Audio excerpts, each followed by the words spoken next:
change. They want me to change, but I ain't changing. Nah.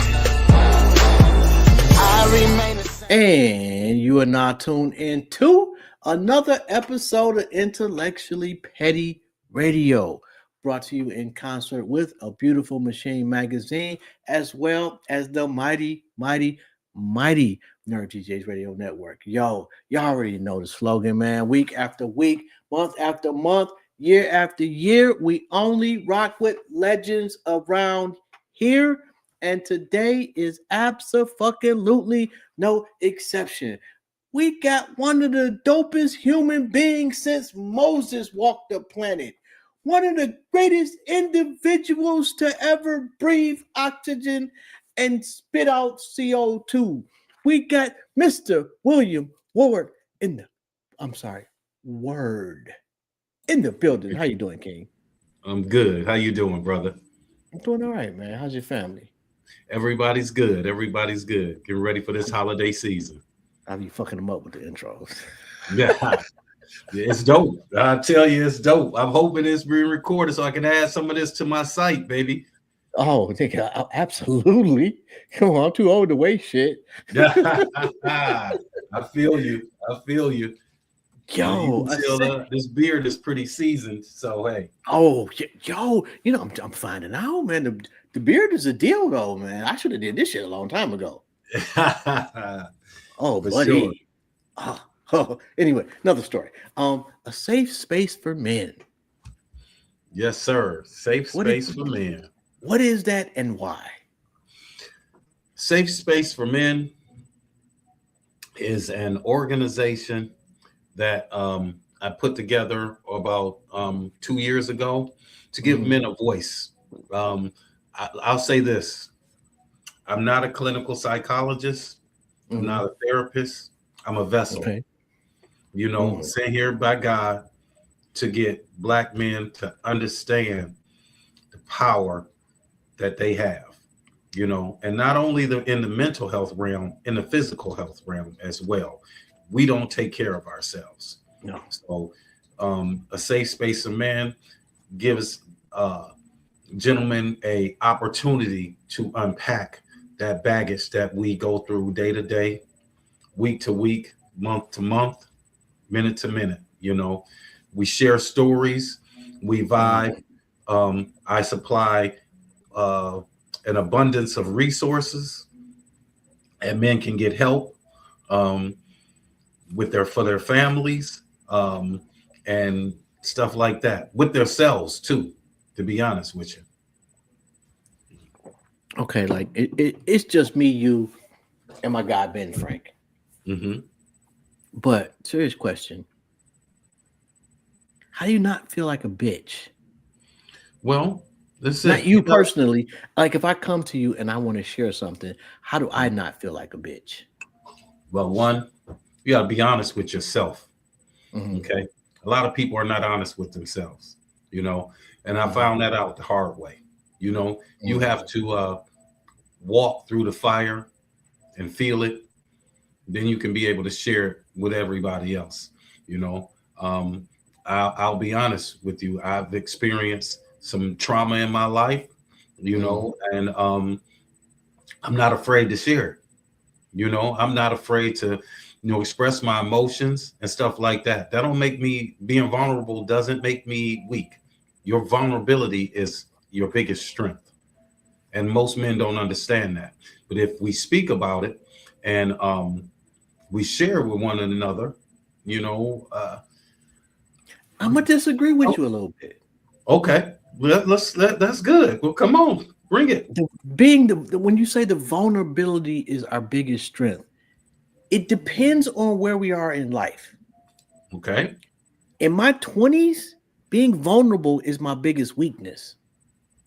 Oh, in your 20s. Okay. Yes. Because that is my prime. It is my time to physically take from other niggas if I can. Well, I'm not going to say that, but it is your prime. And I don't mean like necessarily literally, but in a a zoology way, as if like the lions, like a lion's prime is when he's letting other lions know this my pride, bro.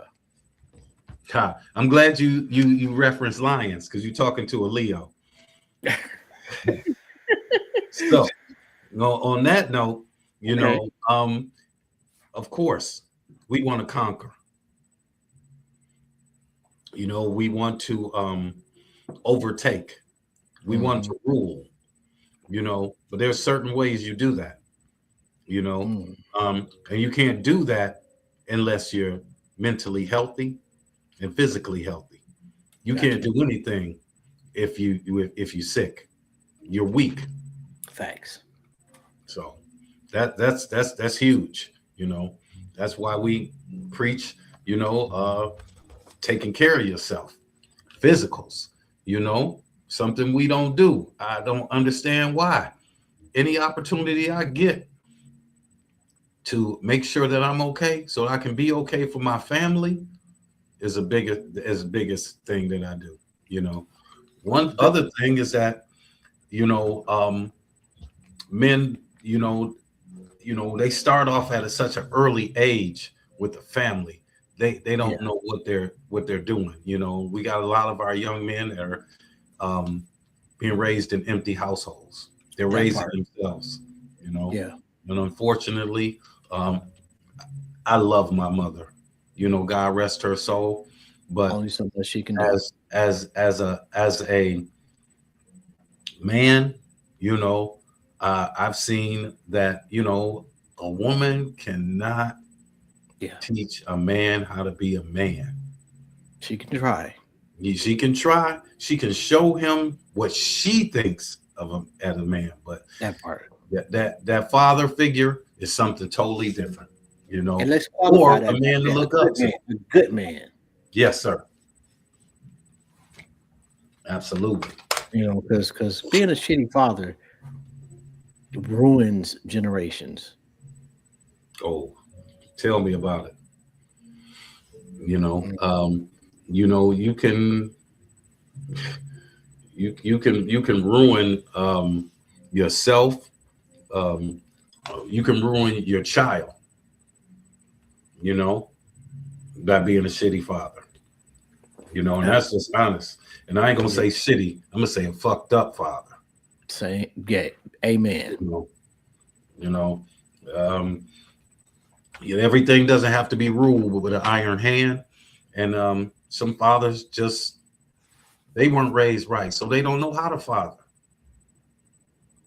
God bless. I had a great one in my hand. I know young men that don't even know how to change a tire. That's ridiculous. Yeah. I know what it's like to have never seen my biological father, but I know what it's like to have seen somebody step up and just be a very consistent role model of what a man should be. And you you can't quantify how important that is, especially the older you get in life. Because now I'm once you hit 50, you start most guys, I would assume, start thinking legacy. Mm-hmm. What have I done? How bad have I fucked up? Can I fix it? And add that I had, a significant health scare. So nigga, like my whole aura changed from aggression to I want to be the best I can be type of shit. Yeah. Well, crying over everything, is that normal? There's pent up emotion that you never really shared. You never really had that release. And hey, crying don't make you weak. Because I can tell you about that kid on the playground. The one that's crying is the last one you want to challenge. That's some pent up aggression, Yeah. So you don't want to challenge that kid, and it's depending on how you use that aggression, how you challenge it, how you channel it. Some people channel it in the, you know, in the wrong way. You know, I tell you, you know, with my emotional challenges, you know, I chose to start this organization because I didn't want another man to feel like I felt. I didn't want another man to be alone and not feel like he didn't have anybody to talk to. It's okay. You know, you can come to me, you can still be you can still be a man. You still be a gangster. You know, I'll tell you, when I gather these men in our monthly meeting, we have men from all walks of life, from your major drug dealer to your federal judge, to your bar back, to your guy that came off the street, from your McDonald's worker. We all sit in the same room and be equal because we all share the same thing, our feelings. Yo, okay, let me ask you this. What's the best piece of advice you ignored and you regret it? To challenge myself, to be true to myself. You know, when you lie to yourself, you'll lie to anybody. Nigga. You know, you have to be honest with number one first. You And know, that ain't easy. it's not. It's not. But you have to find your way. And everybody's way ain't the same. Yo, realizing how ain't shit you are, it's a really horrible thing to have to go through. Oh, your failures, if you can forgive yourself, then that's a start right there. Forgiving yourself, you know. And I'll say this because some people don't believe in it. I had a very spiritual mother, you know, and I knew that some of the things that I was doing would not fly right with her. Yeah. And I didn't want my mom turning over in her grave. You know, my mom actually saw me hanging out with some of the wrong people and was like, hey, you need to go on somewhere else. You don't need to be here. You know, I'm going to ship you. That's when the parents used to ship you to grandma and grandpa in another state. That's nasty. Your auntie and uncle, you know, once again, family, community is, you know, what we're trying to get back to, you know. So helping my community is, I love it, bro. I have no qualms with that. So do you think let me ask you this. Do you think that integration was a bad thing for us? No. I'm gonna tell you why. Okay. Because you can learn. Okay. That's another challenge. You are challenged by the things that you are not allowed to have. If you tell me I can't do this, I'm gonna do it. If I see somebody else that has something that I don't, well, I want to know how hard do I need to work or what do I need to achieve that? You know, no one person is greater than the other person. Now, people may have more money, they may have more opportunity, but you have it too. It's all about how you challenge yourself to get to it. No, brother. There's some people that are born 7 foot for a reason. And some people are born with an IQ twice that of every other person on the planet. Okay. So there are just some people that are inherently born to be better than other people. Now, what are those people doing to help the people that are less than them? That depends on that's the difference between the villain and the hero. Yeah, well, some people don't know exactly who's the hero, you know. And when I say better than, it's like leaders aren't taught, they are born and cultivated by someone that sees the leadership in them. But make no mistake, you can go to any kindergarten and you'll see a 5-year-old that for whatever reason is leading other 5-year-olds. So, you know, I guess that would just be my only point is that some of this shit, like some people are just given that's their gift. Well, to lead people? How do you sharpen those people? well, you first of all, you can't be afraid to speak up and speak out. You got to ask questions. The stupidest question that's ever asked is that question you don't ask.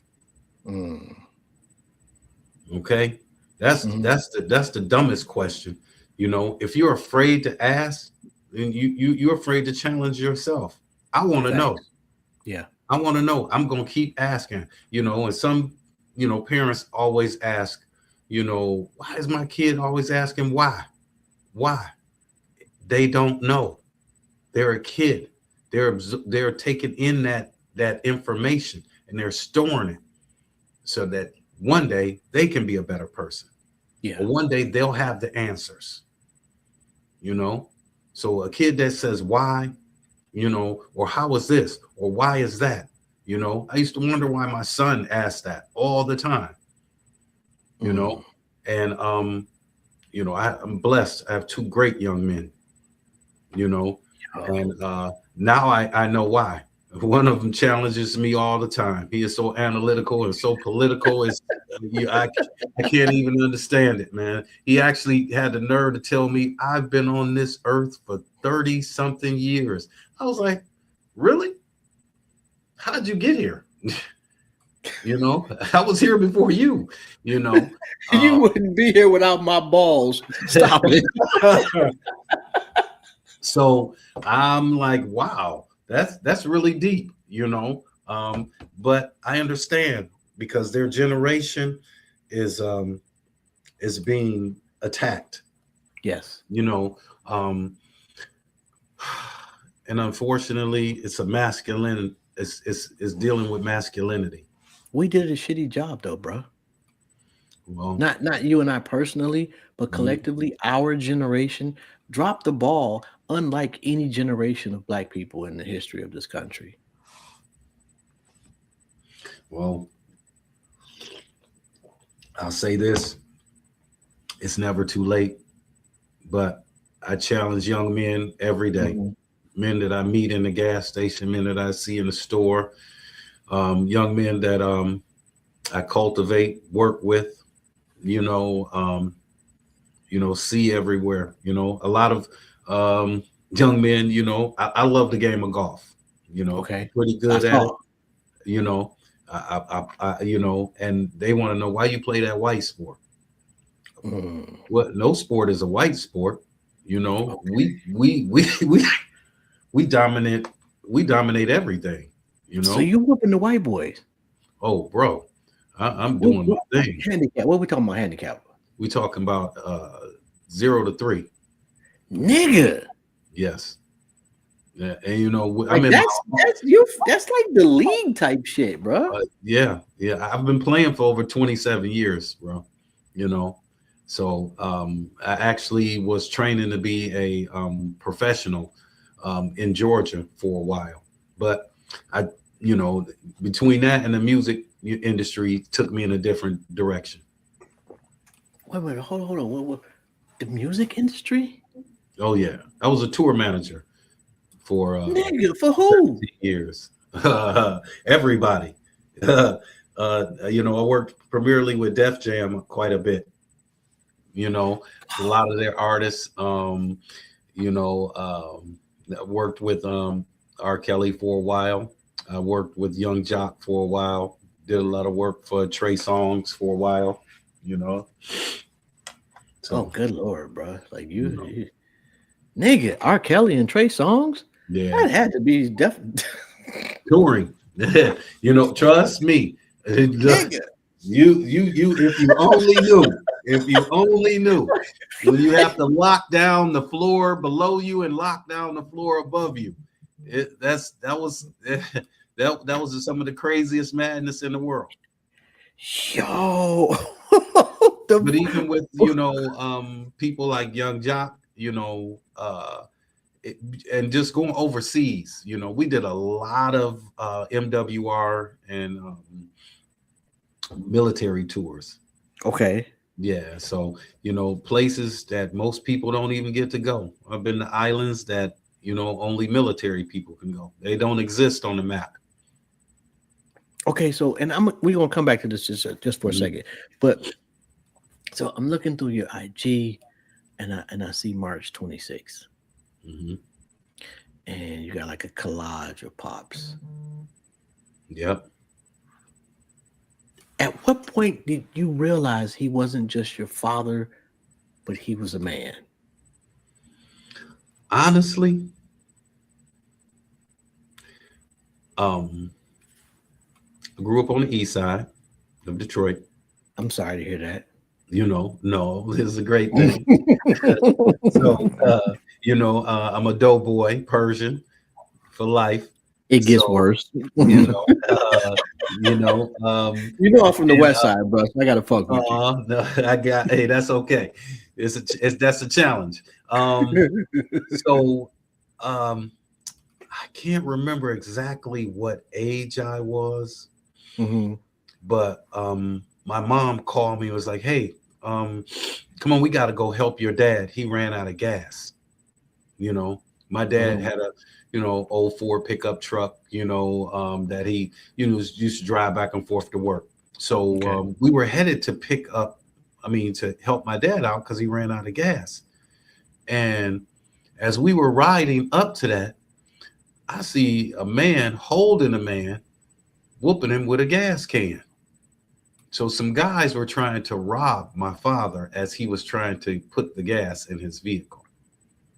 Yo, So and he beat a nigga ass literally, with the gas can. literally, literally, my dad was all of maybe between 6'3" to 6'5", maybe. I know Mhm. that he wore a size 16 boot. I know that his hands were huge. He was from Aberdeen, Mississippi. He didn't play, you know. Um, when I saw that, I realized that, wow, that's a man. But on another note, one time I came home from school Mhm. and my mom asked me, "Hey, teacher called, you know, you finished that homework?" I was like, man, I'm gonna go hang out with my friends. I ain't got time to do that homework. And I think Oh. my dad caught me by my collar. Mm. I don't know if you ever seen Purple Rain when Prince Dad knocked him through the kitchen and he landed on the floor, but that was it, bro, right there. I was like, I would never challenge that man ever again, But also, he was an awesome man. That man taught me how to change brakes, change a tire, work on vehicles that cars you no longer work on. They just replace the parts. But if I do have an old school, I'm able to do these things. I grew up with all women in the house, bro. So Mm. he taught me a lot of things, man. Not only that, how to hunt, how to fish, how to survive. You know, most men don't know how to fillet a deer. That's nasty work, bro. I don't. Yeah, Hey, if but the he taught. apocalypse, I'm gonna be honest. If the apocalypse happens like tomorrow, bro, it's just yeah.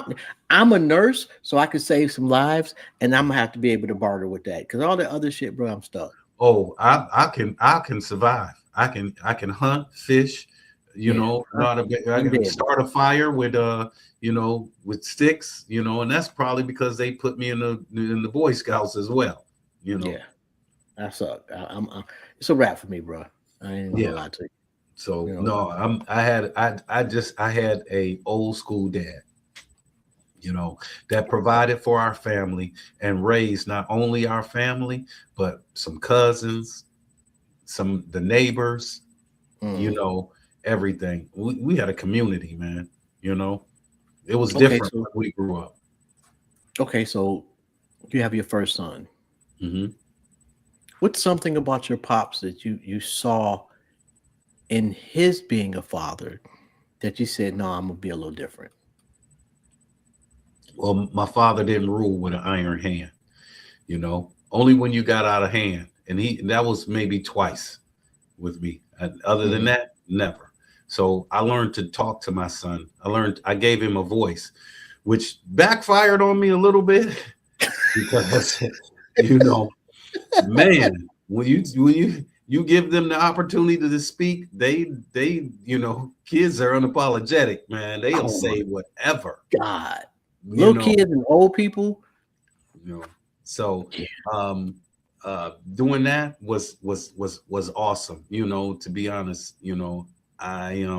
I love both of my sons, but that first son, um it was it was amazing, man. And I'm gotta give a shout out to Chef Cody Word. That's my son, who's an executive chef. Um, hey, he's doing his thing, but he's also very political, very caring, very sensitive kid. But will challenge his father. Mm. You know, So God. I learned to, give my kids a voice. You got grandkids? One now. Yep. A boy, girl. Right. Mm-hmm. Oh, and this is a question I ask everybody that comes on the show. Has absolutely nothing to do with nothing, but here it goes. You're sitting on a park bench, and God sits down next to you, and he or she says you can ask them one question. What would it be?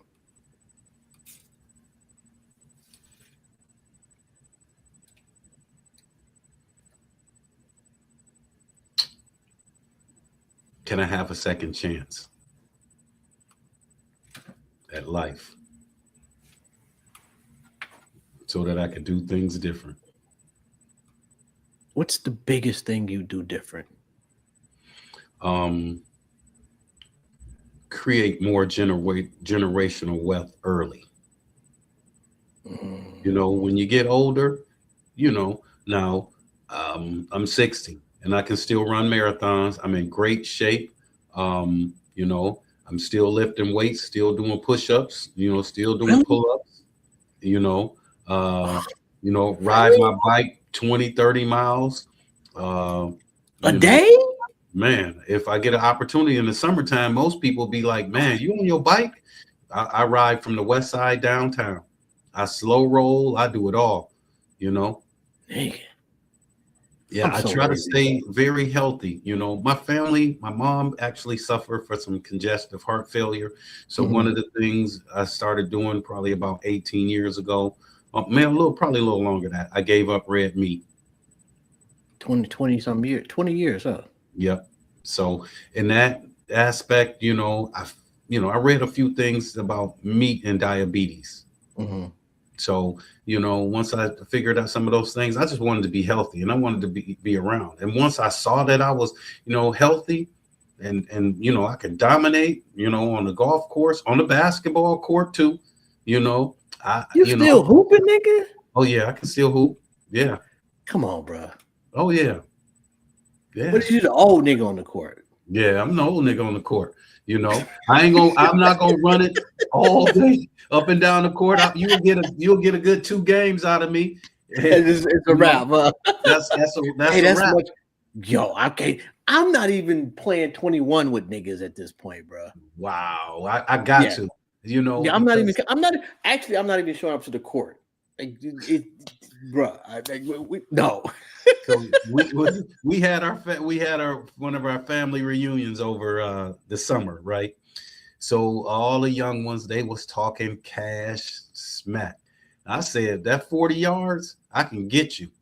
And they was like, bet, Unc, you can't do nothing. Unc, cuz you can't do nothing. I was like, here go my $5. The winner of this $5, I'm gonna race everybody. First one past that pole gets to keep all the money. First 40 yards, I can get them. But after that, they coming back past me because I'm Yeah, slowing bro. down.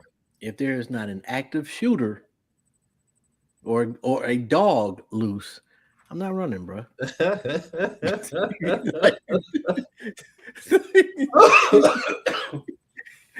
You said an active shooter or a dog. No, man, I enjoy that, man. Walking, ride my bike, man. I truly enjoy that. I never knew how much I missed riding in the car. Okay, but let me ask you this: you make it to like let's say 105. Mm-hmm. Or at least 103, like my grandfather. Yeah, but what you don't see in the 103, and I see like pretty regularly, everybody they know has died. Mm-hmm. Your existence is waiting on death. It just truly is. Like I've seen a couple patients over the years, of more than a couple, that are centurions or above. Mm-hmm. They don't have nobody come visit them. Every holiday is by themselves. The facility may put their ass in the wheelchair, and they like Mm. they take some pictures and say so and so is 106. So and so has no idea that they are there. It's Mm. just a bad existence. Like I don't Well, know. I don't want to live that long, bro. I mean, that's what family is for, and if your family is not there for you, you know, that's going back to that question when you said uh if I sat next to God on that park bench, you do things differently, you know. Um, that's one of the things that I try to do now is just change my attitude. I'm much more friendly. I look a man eye to eye, shake his hands, I hug a man. I let him know that it's okay to be Mhm. okay. We friends. There's ain't nothing soft about that. You know, I still love the women that I love. I still like to look at women. And there ain't nothing soft about that. You know, um, and you gotta keep moving. You gotta establish something. Some type Yeah. of family. I know that my grandfather was very loved. I can tell you because he used to call the house, and whoever answered the phone, that's who was taking him. I need to go to the grocery store. Click. Mhm. That's it. If you answered that phone, and that's before the caller ID, okay? You picked up that phone, you'd be like, God. And Got you. then you might as well stop at Kentucky Fried Chicken and grab that 2-piece and a mashed potato on the way, because that's exactly what he had. And then we'd get out the car almost before it stopped moving, and push his own basket in the grocery store and everything. Still exercise, still touched his toes, everything. You've been around what 6 decades now, right? Yes, sir. Most important historical event in your lifetime. Mm. Two, um, seeing Mandela at Tiger Stadium, Hmm. the old Tiger Stadium, and I would say 9/11. I was on a Really? flight. I was getting ready to be on. I was on a flight Hmm. from Atlanta to Detroit. I was late getting to the airport. You know, so we were probably stuck on the tarmac the whole day Mm. until they brung a bus out and unpacked us on the tarmac. I didn't know what to think. That's when you start looking around at everybody on the plane. Like, Yo. who are you really? Who are you really? But that seeing Mandela at the Tiger Stadium, that was unbelievable. And then to just research the history of that and who he was and what he did and the time that he spent for his people, what he gave up. And that's a lot of things that people don't do. People don't they won't sacrifice for No, others, no. you know. And I still would have picked Winnie though. I think they got the. I know, like, but historically speaking, I think South Africa and the diaspora as a whole hmm would have been much better had Winnie been president and not Nelson. mm. He forgave when he should have punished. Yeah, that's true. and he should have punished severely. Hmm. It's the only you have to take your reparations. They're not going to give it to you, and they did not. That may be true. Yeah, that and they did not. And they still the problems that they were having before they not as severe. They still having the same problems. The same motherfuckers own the same shit. Mm-hmm. They were supposed to get put the fuck out. No, Mm. start from scratch. Pull yourself up by your bootstraps. But I'm sorry to get on my soapbox, bro. Yeah. Hey, speak your piece. Peace. Yo, because whoo, man, read up on that shit. Anyway, so a young man comes to you, just had his first baby. Let's say he's 25, Mm-hmm. got a decent job, but wants to be a great father. Mm-hmm. Where should he start? Well, let's see. I can only speak from experience. Mm-hmm. I was 26. I had a lot of stuff happen in 1 year at that time. Um, uh, I'm going to say he needs to know who he is. He needs to have had, at least, and if he didn't have a role model, in his life, then hey, that's where I fill in the gap. Um, Mm-hmm. what do you need, young man? You got to ask him questions. You got to ask the questions that I didn't get asked. I didn't need it because I had sisters and I had family.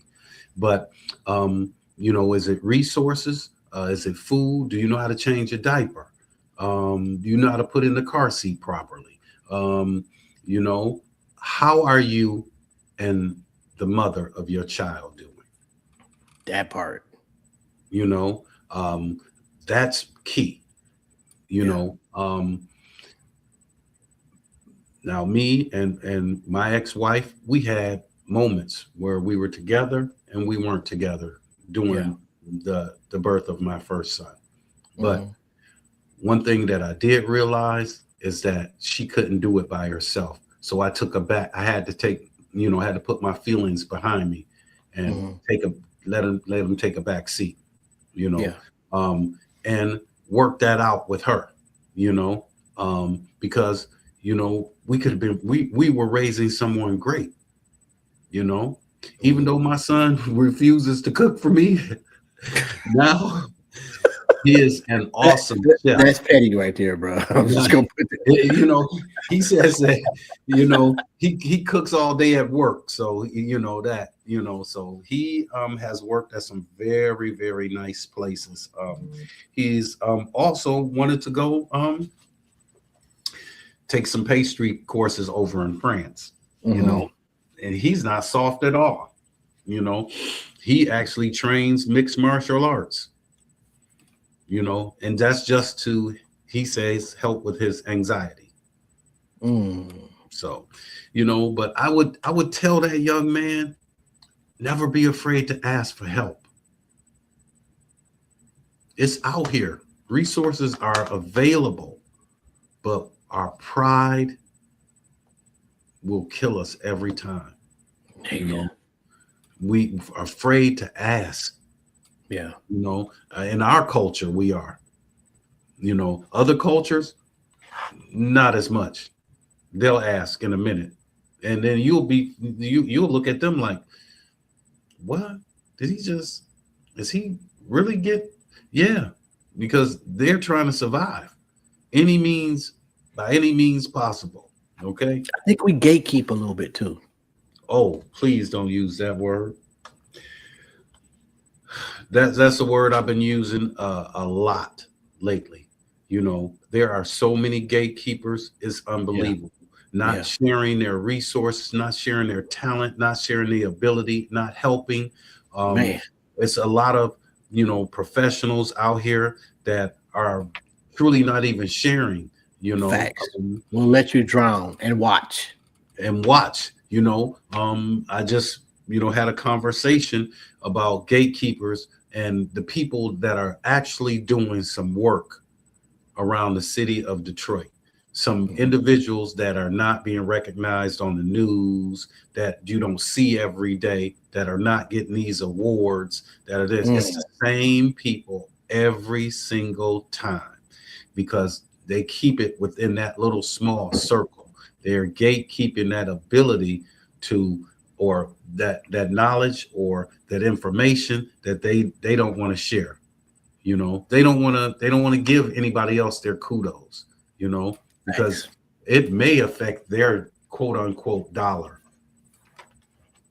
And you know, especially like being from Detroit and old enough to remember Coleman Young, Mm-hmm. gatekeeper. Love Coleman Young. Like love thought he's still to this day best mayor in Detroit. But he didn't groom successors. No. He just wanted it for himself. That is our problem. You can't take this shit with you, bro. No, you can't. But your legacy, you can build a legacy that never stops. And be selfish, bro. You know, I reached out to some friends in some pretty high places. I'm not going to mention their names, but you know, to ask them for some help with my foundation. All I wanted was some acknowledgement. All I wanted was them to show up at a meeting to show the other men that they can achieve success, you know. And I'm still waiting, you know, but you know, I see them at every other thing that they're, you know, that they gatekeeping for, you know, and I understand how things are played these days, you know, so it's okay. But I do have some very, very great gentlemen, you know, some, you know, a couple doctors, you know, a couple judges, you know, a few lawyers, you know, people that sit on my board. One of the, you know, gentlemen used to run the ethics committee for lawyers. Um, you know, from some of the gentlemen that I play golf with who own their own trucking companies. And I'm not talking small, I'm talking huge, you know. And these are black men, you know. So it's a beautiful thing. Some of them out here are actually giving back, you know, but we have a few that are not. You know what I learned a long time ago? I've been doing this show for a little over 10 years now. Mm, And the brother that used to run the Black Panther, the new Black Panther Party, mm, and he was telling me about Steve Harvey and how Steve Harvey on the surface, we all call this nigga coons. He's selling out to the white dudes, blase split. But behind the scenes, he was giving money to the new Black Panther Party. mm. And his point is that don't be so quick to judge what you see. Find out and judge what you know. And I've never looked at Steve Harvey the same. Not the biggest Steve Harvey fan, don't get me wrong. But I understood so much more, not only about Steve Harvey, but about myself as well, because we all code switch. Mm. He just doing it on the highest level. And he paying his tithes to the community, just not advertising it. And some of this shit you can't, like if you in certain circles in this society, you can't be telling niggas you giving money to the new Black Panther Party. They won't hire you anymore. Yep, you absolutely right. That's And their a lot form of of us, gatekeeping. exactly. And a lot of us don't understand that, myself included. Because I'm like, this nigga's horrible. He's a sellout. He ain't shit, and the suit's ugly. I was wrong. So shout out to Steve Harvey. Okay, so But I understand that because when you do show up and you give to say a party or an interest that someone is not aligned with, you know, or it's not in their beliefs, yeah, they will pull their funding, man. you know, and that's unfortunate. That's very unfortunate. Although, if I'm a rich nigga and you fucking with somebody that quote unquote my ops, Mm. yeah, you ain't getting my money, bro. I'm petty. Mm. I'm petty now, and I'm not rich. I get rich. My pettiness, oh, insanity. Y'all think 50 is bad. Oh, I'll be horrible. But how how do you tell brothers to deal with the anger? Mm. Well, once again, speaking from experience, anger will get you nowhere. The only time that I ever spent any time behind bars, and I'll admit it, is because of my temper, my anger. Mm. You know, um, you have to learn when to use it, to be honest, and how to use it. Yeah. Because I've been angry and it has worked in my benefit, you know, and I have been angry and it has misled me down the wrong path and I've done the wrong things, you know. So when a person angers me, you know, I'm not one to turn that other cheek. I'll probably turn around and back away from you versus turning the other cheek, you know, because I'm gonna keep an eye on you because if I'm angry, you're Yeah. angry too, Yeah. you know. So that, but tell it how a man to deal with his anger. First, he has to breathe. You have to get control of those emotions Mm. because those emotions can lead you down the wrong path and you can be in trouble in a millisecond. Yeah. You can make the wrong decisions, and I've seen it. Yeah. I've seen it, and I've been there. I've seen weapons drawn. I've seen shots fired. I've felt bullets whiz. You know, and that's all out of anger. And then You two, been 3 shot years at? down the line, people that I've been with, That's you nasty know. work, bro. So Like, you what's the know, ride home after the nigga get you shot at? What's the ride home like? excuses, excuses, excuses, full of excuses. What you doing out here? You know, Nigga, you getting a shot at? man. You That's boy, I can crazy. tell you one time, me and my partner pulled up to his house, and we pulled in the driveway, and I had his daughter in the front seat, and dude came out the side of his house blasting. So they had broken his house. You know, what did you keep it in your house that people coming out your house firing shots at people for? Yo. So that's that lifestyle you have to leave behind, and those friends. You know, they not everybody, you know, can be a friend. They cannot. You know, Friend, so even people that legitimately love you and look and view you as a friend will get you killed. absolutely. Just because some of these niggas they don't really care who you with, Yeah, and you they know, can't shoot. they they only care about themselves. You know, and you know, but trust me, uh, everything changes once them alphabet boys get involved. Oh, and yeah, everybody started eat. Let me get some McDonald's and telling the whole story. Yeah. So, you know, but you know, I stopped using that word friend um real loosely. Oh, And you have to that show me. yo, yes, You have to show me now. You have to, you know, you have to, you know, I ain't prove it to me. I'm sorry. You got to prove it to me. You for have a to long time. you have to acknowledge a lot. You know, Yes. I know a lot of people. I know a lot of people, and I've met a lot of people. You know, But they ain't friends. but they not friends. You know, And people get mad when you tell them that. I have to tell nigga, we ain't friends. We cool. yeah. It's okay to just be cool because that's where we at. Like, what's my kid's name? You don't know. You know why? Because we ain't friends.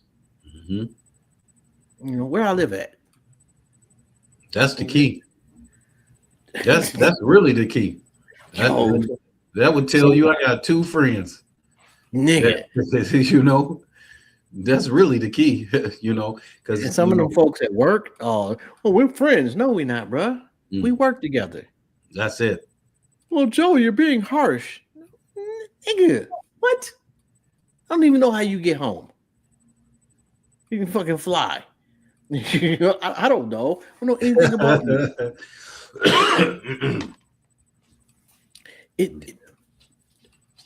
Has life been all that, like when you were 10 years old and you envisioned life, has it lived up to the expectations? No, not at all. Because I would have never imagined losing my dad at an early age in the way that I lost my dad, you know, and when did I lost my dad? I mean, and the time that he died, you know, I actually lost my dad on my birthday. So that was some trauma I never dealt with. You know, I would have never expected that, you know. I loved my dad. He meant the world to me. From when the summers hit, he'd be like, go outside and turn that dirt. I'm finna plant a garden. You have that when you're that only boy. You got to go do those things, you know. So I did that, but I lost my dad on my 26th birthday. I mentioned a couple minutes ago about that whole year. Had a son at 25, lost my dad at 26. Never got a chance to hold my son. I really wish that was, he could have experienced that. Now, but what I will say is that, my wife's father stood in the gap. There's a picture that, that I have of them is he's teaching my son how to shave. He has on some shaving cream. When my son was probably like maybe 4 or 5, he's just holding them. And he put shaving cream on because he had shaving cream on. Because I'm sure my son was asking, "What's that, Papa?" Gave him a fake little razor so he could, one day you'll be shaved. So that right there is, one of the things. I never envisioned growing up, and being this, without him like that. Neither nor my mother. My mother hung around for, excuse me, I got coming down with a cold. But for quite a while, love of my life, and those two were something else together. But these are things I would have never envisioned. I would have never envisioned. I've lost 3 sisters too. So now the role that I'm taking in life as the elder in my family is different. The nieces and nephews come to me. The cousins, everybody looks up to that older person in their family. I even still look up to a few of my cousins, that may be a little bit older than me, that have gotten older, for different things. We're trying to keep the family thing going. One thing I can say about those younger cousins, I have 2 and a niece that they planned the entire family reunion, and they did a phenomenal job to bring family from out of state, younger cousins, and everything together. So that was terrific. Yo, if people want to get in touch with you, how do they go about doing that? So they can go onto my website, which is asafespaceformen.org. Um, where you will find a plethora of resources for your health, for your mental health. And also, if you contact me that way, it's going to automatically show up on my phone. Okay. So if there's a comment box, if you comment in that box that you want to do this or you want to do that, I've had some gentlemen that also went on there that says they want to volunteer, be a part. I'll invite you out to our monthly meetings. We hold a monthly meeting every third Monday of the month. Gotcha. It'll be posted onto the website because I move it around, because it's a safe space. And whether it's at a barbershop, whether it's at one of my friends' music lounges, big shout out to my man Scotty at the Griot. He's been very supportive. My Did It My Way cigar bar, Bird Cigar Bar, they host meetings, and all the time. So, and I'm getting ready to do a huge one at La Casa coming up after the first of the year. Yeah, keep me posted on that one. Yo, okay, we got a couple of minutes left. The tour manager, best performance that you saw as a tour manager live. Best performance. Let's see. Best performance. This night, this. I don't know. To me, this was the best performance because of who it impressed. We were in Afghanistan, and we got driven out into the desert to a base. And I'm like, well, how are we going to perform? It's no stage. It's no nothing, But they had a whole sound system set up. And the lighting, they pulled up all the Jeeps and the trucks. And I'll shoot you some of those pictures one day. And the sand looks like diamonds in the video. Yo. From where, I was with Young Jock that he performed for the troops. And then we visited some hospitals. I'm going to say between that and a couple of aircraft carriers that we did. And I had no clue that 7,000 people lived on the aircraft carrier. That is crazy right there. Yeah. Yo, that had to be an event because they ain't doing shit on the aircraft carrier. Hey, look, flying in that Black Hawk helicopter, that was like one of the best things ever. Ever. Yes. That we were on some destroyers. Then the helicopters. Did they have women on the destroyers? Oh, yes. Oh. Yes. Oh. And that's a conversation we got to have later. Because we had to post guards outside our doors because they get pretty aggressive. Been out on the sea for 6 and 8 months. I can understand that. Oh, yeah. Kind of want that aggression. Come on, baby. Yep. All right. But, okay. Give me the most. I also want to. I also wanted to share with you my latest venture, which is this is our behavioral health urgent care. Oh, that's dope. Okay, it's called Safety Zone. We're located here in Oak Park. This right here is so meaningful because we can help individuals that are going through things that may have been off of their meds, may have had a situation. Sometimes when they go to the hospitals, you go into emergency and they don't know how to handle you. Yeah. So you just wait. So that's the biggest thing. The Safety Zone has been very supportive, with a safe space for men and other things. I deal with some very beautiful people here. One more question. I'm gonna let you go. Most infamous story you feel comfortable telling me about being a tour manager? Ha ha ha. Let's see.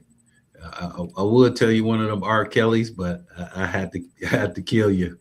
But Oh, come on, man. What's that nigga gonna do? So no, like I'll say the most infamous.